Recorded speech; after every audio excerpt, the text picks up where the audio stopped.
तरायतिमिरोपशान्तये शान्तपावनमचिन्त्य वैभवं तं नरं वपुषि कुञ्जरं मुखे मन्महे किमपि तुण्डिलं महः शरणं करवाणि शर्मदं ते चरणं वाणि चराचरोपजीव्यं करुणामसृणैः कटाक्षपातैः कुरु माम् अम्ब कृतार्थसार्थवाहम् शारदा शारदाम्भोजवदना वदनाम्बुजे सर्वदा सर्वदास्माकं सन्निधिः सन्निधिं क्रियात् विमलपटी कमलकुटी पुस्तकरुद्राक्षशस्तहस्तपुटी कामाक्षि पक्ष्मलाक्षी कलितविपञ्ची विभासि वैरिञ्ची वागर्थाविव सम्पृक्तौ वागर्थप्रतिपत्तये जगतः पितरौ वन्दे पार्वती परमेश्वरौ नारायणसमारम्भां व्यासशङ्करमध्यमाम् अस्मदाचार्यपर्यन्तां వందే గురు పరంపరాం. ఇప్పుడు చెప్పబోయేటటువంటి కథ చాలా విశేషం. అందరికీ తెలిసిన నాయనారు కన్నప్ప నాయనారు. కన్నప్ప నాయనారు ఎప్పటివాడు?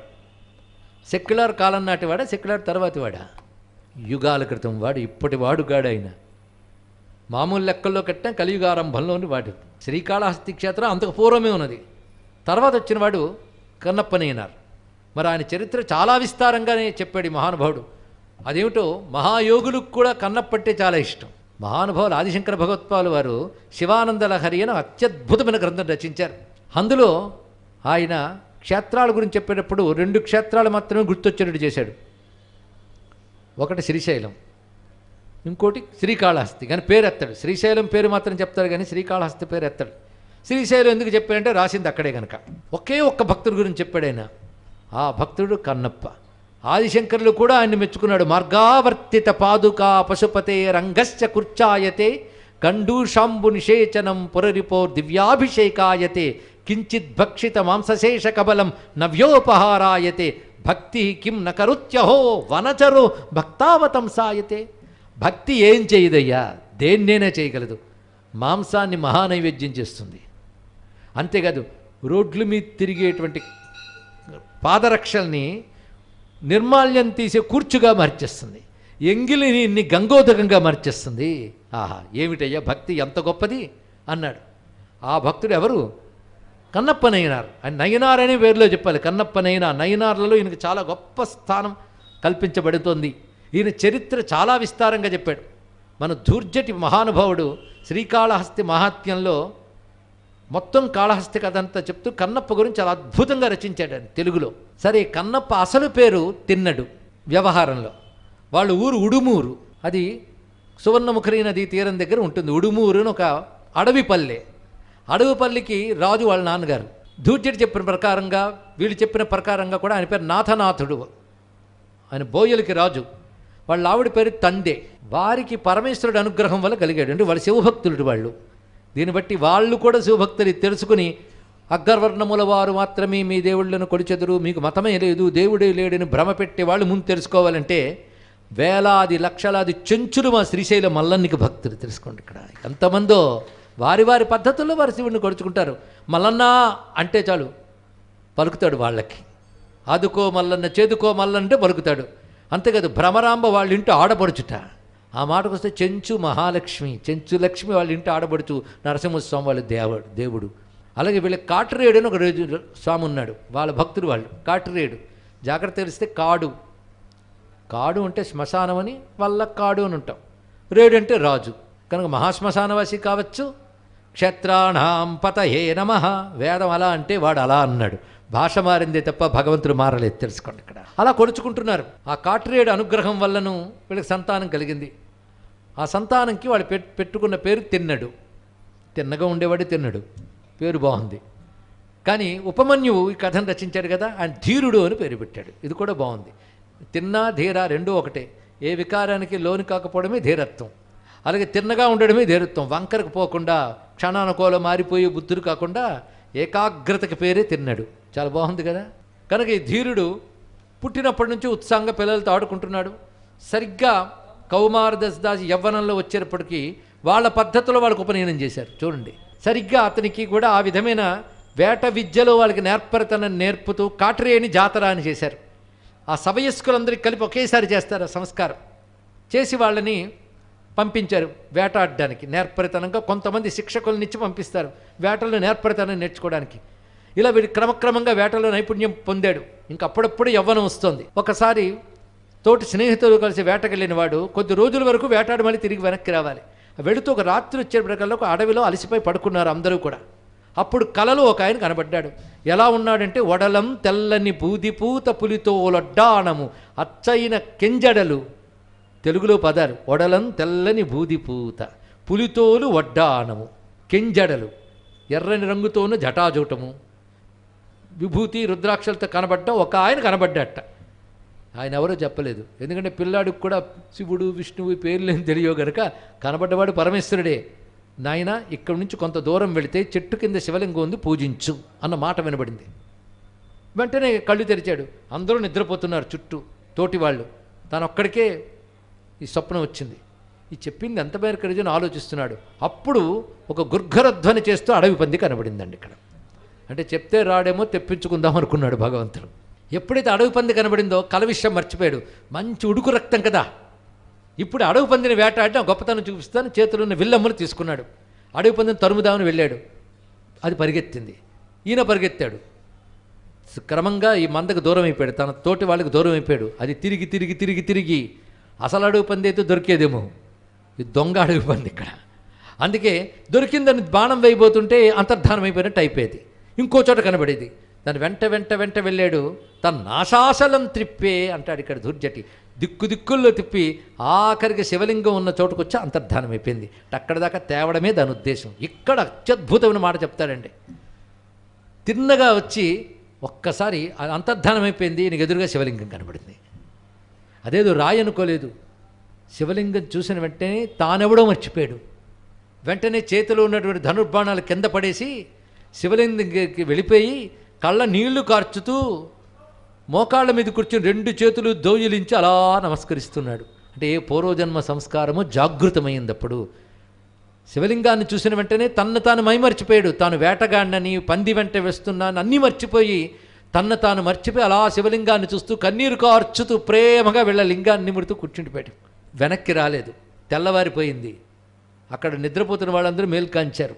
ఇతను కనబడలేదే అనుకుని వెతుక్కుంటూ వాళ్ళు వచ్చేటప్పటికల్లా ఇక్కడ కనబడ్డాడు. ఎలా ఉన్నా అంటే ఆ శివలింగాన్ని చూస్తూ కూర్చున్నాడు. అలాగే, ఇక్కడున్నావా, నీకోసం కంగారు పడిపోతున్నామయ్యా, పద వెనక్కి వెళదాం అంటున్నా వెనక్కి తిరగలేదండి. ఎంత తపస్సు చేస్తే ఆ సమాధి స్థితి వస్తుంది, అచంచలమైన ఏకాగ్రత వస్తుంది. ఇతనికి స్వామిని చూసిన వెంటనే ఏకాగ్రత సిద్ధించిందంటే చిన్న విషయం అండి. గంటలు కూర్చుని జపం చేసినా ఏకాగ్రత కుదరదే, ఇంకా సమాధి గురించి ఆలోచించనక్కర్లేదు ఇక్కడ. అలాంటి మహాయోగులు ఏ సమాధి స్థితిని పొందుతారో అలాంటి ఒక సమాధి స్థితిని ఈ శివలింగం చూసిన వెంటనే ఆయన పొందాడు. తన శరీర స్పృహ కూడా లేదు చూడండి ఇక్కడ. తను తాను మైమర్చిపోయాడు. ఇతరులకు ఒక రాయి, ఈయనకి సాక్షాత్ శివుడే.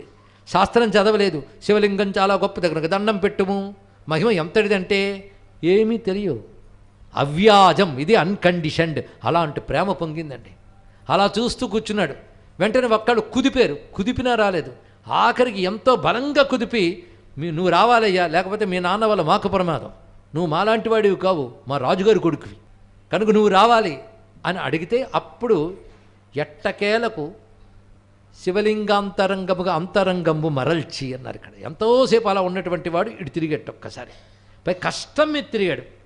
తిరిగి నన్ను మీరు ఇబ్బంది పెట్టద్దు, నేను ఇక్కడి నుంచి రాను, మీరు వెళ్ళిపోండి. కారాకూరమ్ములు చేసినన్ కదలి నే రాను, ఇది అన్నాడు ఇక్కడ. మీరు ఎంత గొడవ పెట్టా నేను ఇక్కడి నుంచి రాను.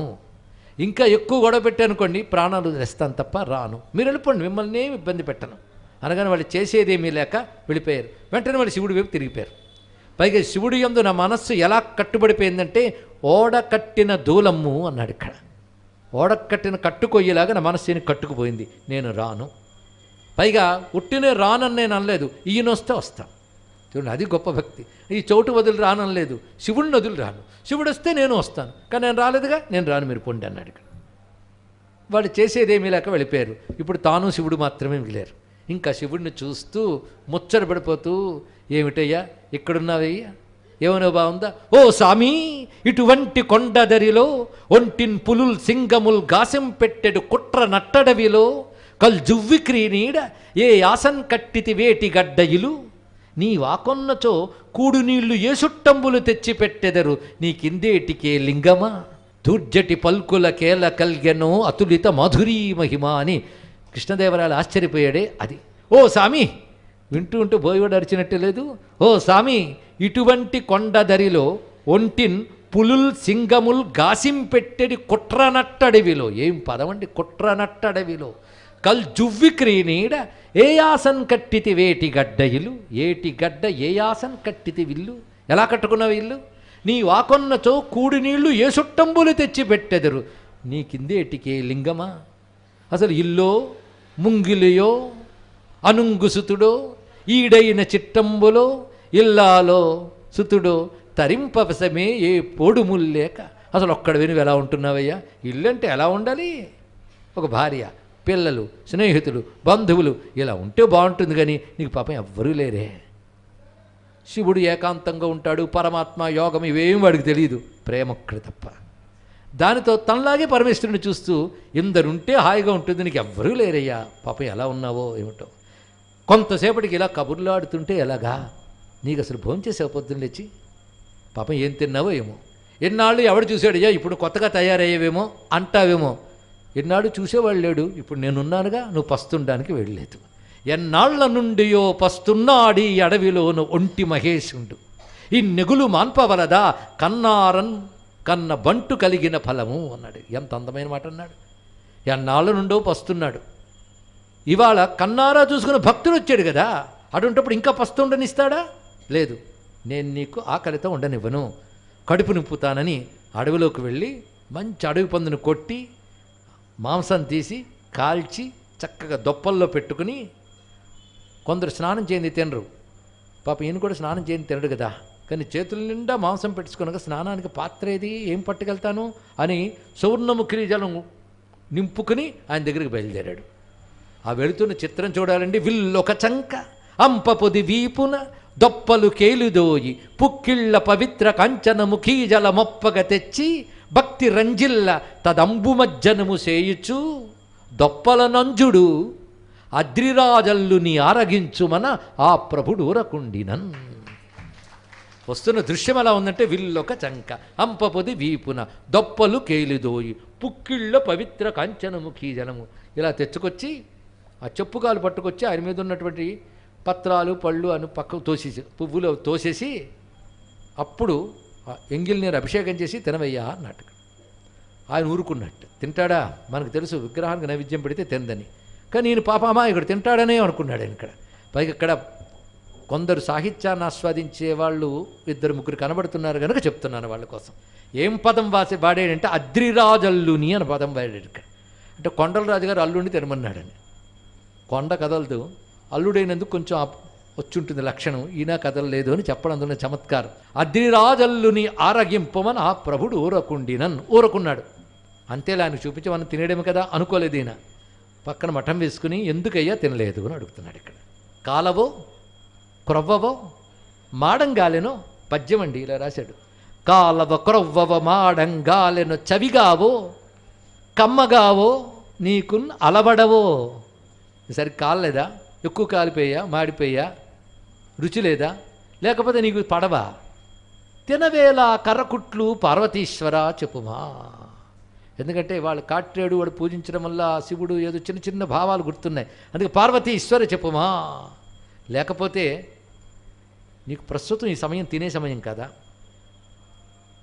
లేక నేను ఇస్తున్న వాడికి సరిగ్గా భక్తి ప్రపత్తి లేవనుకుంటున్నావా, ఎవడిచ్చేస్తున్నాడో అనుకుంటున్నావా? తినవయ్యా స్వామి. ఎందుకు తినవో చెప్పవయ్యా కనీసం. నువ్వు తినకపోతే నేను తినను, అంతేకాదు నా ప్రాణాలు నీకోసం వదిలేస్తానని చెప్పి ఆ దొప్పలు కింద పెట్టేసి నెత్తి కొట్టుకుంటూ ఏడవడం మొదలెట్టాడు. అలా అంత కఠినుడైనటు కిరాతకుడైన వాడికి మనసు కరిగి ఏడుస్తూ ఉంటే పరమేశ్వరుడు ఆగలేక శివలింగం నుంచి బయటకు వచ్చి తెవయ్యా తింటానన్నట్టండి. ఇక్కడ ఎంత ప్రేమండి. అందుకే భక్తి కలిగిన వాడిస్తే పుచ్చుకుంటాను, వాడితో మాట్లాడతాను, వాడు ఇచ్చింది తింటాను స్వామి చెప్పాడు. ఏ తిండి అక్కర్లేని వాడు తింటున్నట్టు ఇక్కడ. ఎందుకు? వాడు పెడుతున్నాడు కనుక. పైగా కళ్ళు రెండు తుడుచుకుని చేతికి ఇవ్వడం మొదలుపెట్టాడు. ఆయన మొక్క ఇవ్వడం, ఇది తినడం. తింటూ అలా తినేయడం కాకుండా, అబ్బా చాలా బాగుందే, చక్కగా కాల్చావు, బాగా తెలుసు నీకు ఎలా కాల్చాలో, ఇలా మెచ్చుకుంటూ తింటున్నాడండి ఇక్కడ. ఇంకా మురిసిపోయాడు ఈయన. ఇంకా ప్రతిరోజు ఇదే పని, ఈయన తేవడం, ఆయన తినడం. ఈయన తెచ్చి వెళ్ళి పెట్టేసి మళ్ళీ బయటకు వెళ్ళిపోగానే నిత్యం పూజించుకుని పూజారి వచ్చేవాడు ఆయన. ఆయన ఏంటి ఇంత అసహ్యంగా పోను, అడవిలో శివుడు కదా ఇలాగే ఉంటాడు అనుకుని తాను శుభ్రం చేసుకుని మళ్ళీ సువర్ణముఖులో స్నానం చేసి, అతడి పద్ధతి అతడిది, మళ్ళీ పవిత్రమైన జలమును తెచ్చుకొచ్చి భస్మరుద్రాక్షలు ధారణ చేసి నమక చమకాలతో అభిషేకం చేసి వెళ్ళేవాడు. మళ్ళీ పొద్దున్న ఈయన రావడం ఇదే పని, మళ్ళీ ఎముకలు ఇవన్నీ. ఇతనికి బాధ కలుగుతుంది రోజు ఎంతకన్నా. ఒకరోజు ఆపుకోలేక ఈయన అడిగాడు. ఈయన అంత భక్తుడే, తెలుసుకోండి ఇక్కడ. ఆ భక్తితో, ఏమిటి స్వామి, వచ్చేటప్పటికల్లా ఇక్కడ ఎముక ముక్కలు కనబడుతున్నాయి, పైగా లింగానికి చారికలు కనబడుతున్నాయి, అంటే నెంగిల్ నీరు పోసాడు కదా, ఈ చారికలు కనబడుతున్నాయి. ఇవన్నీ శుభ్రం చేసి అవి ముట్టుకున్న చేత్తో ఏం పూజ చేస్తాను, మళ్ళీ తలస్నానం చేసి నేను శుద్ధుణ్ణి మళ్ళీ నీకు చేస్తున్నాను. ఈ కసుమాలము దేవడి చేయన్ నీ మేనంటగా వెరపయ్యడు అంటాడు ఇక్కడ. ఇది కూడా తెలుగేనండి. ఈ కసుమాలము అంటే ఈ కష్మలాన్నంతటిని అంటెడు దేవుడి చెయ్యి, ఆ మాట అన్న కూడా కసుమాలము దేవుడు, ఈ పదాలు ఇప్పుడు మనం వాడట్లేదు, దేవడం. కసుమాలము దేవుడి చేయితో నీ మేను అంటగా వెరపయ్యడు, వాడితో నేను ముట్టుకోవడానికి భయం వేస్తుంది. ఎందుకయ్యా, నీకు తెలియకుండా ఎవడైనా ఈ పని చేయగలడా? ఎందుకంటే ఈయన కూడా రాయనుకోవట్లేదు. మఠం వేసుకొచ్చి ఇన్నాళ్ళు సహించాను పరీక్షని, ఎవడు చేస్తున్నావు నాకు చెప్పు. ఇవాళ నువ్వు వాడెవడో చెప్పకపోతే ప్రాణంబుల్ విడుతు నీకై కూడుగ్గబట్టి నీలగ్రీవా, నీకై కూడుగ్గబట్టి నీలగ్రీవా అన్నాడు ఇక్కడ. అనగానే అంత భక్తుడికి సమాధానం చెప్పాలి కనుక శివుడొచ్చి ఠవ పడ నీటికి మది శివగోచరా, అతడి పేరు శివగోచరుడు. చెంచకుడు శృతి వ్యవహారేతర మతమున కొలుచుట చేసి వేద విరుద్ధమైన పద్ధతిలో చేస్తున్నాడు, కానీ ఆ ప్రేమకి నేను లొంగిపోయి పూజ చూసుకుంటున్నానయ్యా. నువ్వు అడగచ్చు అంత భక్తురా అని. ఇప్పుడు అతడు వచ్చే సమయం అయింది, నువ్వు వెనక్కుండి చూస్తుండు ఏం జరుగుతుందో చూడున్నాడు. ఆ సమయంలో అతడు వచ్చి మళ్ళీ తినమని చెప్తూ రోజులు అంటే తినలేదు ఆయన. ఎందుకు తినలేదా అని చూస్తున్నాడు ఆయన. ఏమిటయ్యా స్వామి ఇవాళ ఏమైంది అంటే, ఒక కన్ను ఎర్రగా కనబడి నీరు రావడం మొదలెట్టింది. ఓహో, కంటికి వచ్చిన చికాకు వల్ల నేను తినట్లేదు కనుకనే ఈ రోగం ముందు పోగొట్టాలి అని చెప్పి చికిత్స చేసేటండి. ఎన్ని రకాలుగా చేశాడు ధూర్జడి గారు వర్ణిస్తారు. కోక పొట్లం బావి కొన నూది ఎత్తుచు కవనోష్ణ కరవ భాగమున జాచి. కోక పొట్లం పెట్టేట ముందు, కోక పొట్లం, కోక అంటే వస్త్రం, దాని పొట్లంలో పునూది పెట్టడం, అది కోక పొట్లం ప్రథమ చికిత్స. రెండవది చెయ్యిలా అరగదీసి పెట్టేట. నెత్తి తంగేడాకు మెత్తి తద్రసమిడి, ఎందుకంటే ఆటవికులకి ఎన్నో రకాల పసర విద్యాలు తెలిసినట్టుగా చెప్పుకున్నాం. తద్రసమిడి, ఇలా రకరకాల పనులు చేశాడు. చనుబాలు, ఆ చుట్టుపక్కల ఉన్నటువంటి ఆటవికుల దగ్గరికి వెళ్ళి చనుబాలు తెచ్చి కంట్లో వేశాడు. దేనికి పనిచేయట్లేదు. విన్న మందులు తాసరి, కన్న మందులు, అడిగి తెచ్చిన మందులు, అడవి మందులు, ఇన్ని రకాలు వేసేట. ఇవన్నీ ఏమైపోయాయంటే చెరువులో కలిపిన చింతపండులాగా వ్యర్థమయ్యి నీటి మీద పెట్టిన సంతకంలా వ్యర్థమైంది అన్నాడు. చక్కని ఉపమానం. నీటి మీద సంతకం పెడితే ఏమవుతుంది? అలా ఇవన్నీ వ్యర్థమయ్యాయి. అప్పుడు ఆలోచిస్తున్నాడు ఏం చేయాలని. మనసుకి ఎన్నడు జరిగిన హానిం పొందిన వాని తెరంగున అన్నాడు. ఇంత బాధ ఎప్పుడు జరగలేదు ఇతనికి మనసుకి. అంత బాధపడుతూ ఏం చేయాలని ఆలోచిస్తుంటే ఊళ్ళో అనుకుని ఒక మాట గుర్తొచ్చింది. వేకి వెచ్చయ్యిన వెచ్చని మందుల కాదేమాను. దీన్ని ఆయుర్వేదంలో ఉష్ణేని శీతలం అంటారు. వేడికి వేడే మందు అన్న ఒక సామెత తీసుకుని కన్నుకి తగిలింది కనుక కన్నుకు కన్నే మందు అనిపించింది. అలా తోచింది ఆయనకి. వెంటనే కన్నుకు కన్నే మందు అన్నారు కదా అని చెప్పి కన్ను ఇచ్చేద్దాం అనుకున్నాడు. కొంచెం ఆలోచిద్దాం, ఎవడు కన్ను తీద్దామా అనుకోకుండా తన కన్నే తీద్దామని నిర్ణయించుకున్నాడు. ప్రాణము పోవునో తనువు భంగమునందున నాక తూణికా బాణము జిర్రునందిగిచి. ఏం పదం వాడాడండి ఇక్కడ. అందుకే ధూర్జటే. ప్రాణము పోవునో తనువు భంగమునందున నాక, ప్రాణం పోతుందేమో, శరీరం అంగవైకల్యం వస్తుందేమో ఆలోచన లేకుండా తూణికా బాణము జిర్రునందిగిచి మహావేగంగా తీసి బల్లముఖాగ్రము రక్తపద్మ దృక్కోవడము చేర్చి తన కొనని కంటి కొన దగ్గర పెట్టుకుని ఒక గ్రుడ్డు వడిన్ పెకలించి శోణిత ద్రోణిక అయిన దైవత శిరోమణి కంట నమర్చనంతటన్. అంతవరకు నీరు కారుతుంది. నెత్తురు కారడం మొదలుపెట్టిన తర్వాత ఈ కన్ను అక్కడ పెట్టాడు. పెట్టిన వెంటనే మున్నిటి కంటి కంటే కడు మోహనమై ఈ కన్ను ఒప్పగా అన్నాడు. మునుపటి కంటి కంటే మరింత అందంగా కనబడిందిట. అబ్బా పనిచేసింది ట్రీట్మెంట్ అనుకున్నాడు. ఇక్కడ సంతోషించేటప్పుడో రెండవ కన్ను నుంచి మళ్ళీ నెత్తురు మొదలైంది. నీరు నెత్తురైపోయింది, కారుతోంది. అప్పుడు ఒక ధైర్యం కలిగింది. ఈ కన్ను పనిచేసింది కనుక ఆ కన్ను పనిచేసింది. వెంటనే నీ దయ చేత కన్న మందున్నదయ్యా పర్వాలేదు అని సిద్ధపడిపోయి అది కూడా తీద్దాం అనుకున్నాడు. కానీ మళ్ళీ నీకు ఇచ్చేస్తా రెండో కన్ను కోయలు వచ్చింది. ఇది పెట్టేసి మూడో కన్నుకు వస్తే ఏం చేయాలి? నాకైతే రెండే కళ్ళు, మూడో కన్ను వస్తే ఏం చేయాలి? దానికి మందు ప్రిపేర్ చేసుకున్నట్ట. లాలాటలోచనంబున కీలాలము దొరగనేని కేవల భక్తిని కీలించి మనోదృష్టికి మూలమగు ప్రాణములు నీకిత్తున్నా. అది గొప్పవాడు. ఆ పాలనేత్రం నుంచి కూడా నెత్తురు వస్తే నాకు మూడో దృష్టి ఒకటి ఉంది, మనందరికీ ఉందిలేండి. ఇక్కడున్న సీరియల్ ఏమైందని ఆలోచించే దృష్టి అది మనోదృష్టి. అది ఎన్నైనా ఊహించగలదు. ఇక్కడ మనోదృష్టికి మూలం ప్రాణం. అది ఇచ్చేస్తాను నీకు అని సిద్ధపడి, ఇప్పుడు ఇది తీసేక పెట్టేటప్పుడు నా కన్ను కనబడదు కదా, అందు గుర్తు పెట్టుకోవాలని ఒక చెప్పు కాల కన్నుదొన తొక్కి పట్టే అన్నాడు. అక్కడ దాన్ని అక్కడ నొక్కి పెట్టాడు. ఏ కంటికి పెట్టాలో అక్కడ చెప్పు కాలుతో పెట్టి తీయబోయాడు. ఇంకా తీయబోతూ ఉండగా కన్ను దివ్యబోను కన్నప్ప తీవ్రత కన్న మున్నుగాగా అని ఎంత వేగం తీయాలనుకున్నాడో అంతకంటే వేగంగా శివలింగం నుంచి పరమేశ్వరుడు బయటకొచ్చాడు.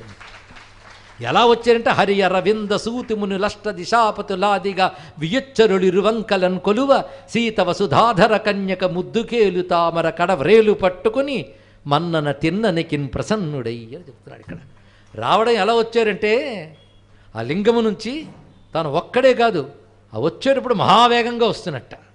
ఆఖరికి భక్తుడు కన్నిద్దామనే తీవ్రత కంటే ఆయన అనుగ్రహించాలనే తీవ్రత ఈయనకి ఎక్కువ ఉన్నది. అలా వస్తూ చేసిన పని ఏమిటంటే నిలువుమనేది ఎలుగుతోడ ఆగవయ్య ఆగని ఆ బాణం పట్టుకుని చేతిని బట్టి ఆపేశాడు ఆయన. ఇక్కడ అలా ఆపేస్తూ ఒక చేత్తో అలా ఆపి ఇంకో చేత్తో అమ్మవారు ఎడమ చేయి పట్టుకొచ్చాడు. ఇంత సందట్లో అది మర్చిపోలేదు. ఆ ఎడమ చేయి సీత వసుధాధర కన్యక ముద్దుకేలు తామర కడవరేలు పట్టుకొని అది పట్టుకుని మన్నన తిన్ననికిం ప్రసన్నుడై రావడం ఇద్దరు వచ్చారు. కానీ హరహర మహాదేవ్ అంటే ఆయన వెనకాల దేవతలందరూ వచ్చారు. ఒక పరగణ నాయకుడైతేనే వెనకాల మంది మార్బలం, జగదీశ్వరుడు వెనకాల ఉండరండి, అందరూ అలా వచ్చారు.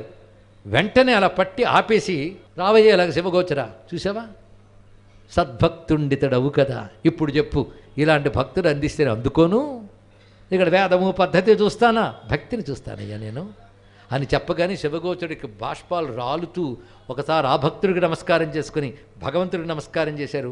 2 కళ్ళతో తిన్నాడు, స్వామిని చూశాడు. అంటే ఆ నేత్రములు ఇచ్చాడు.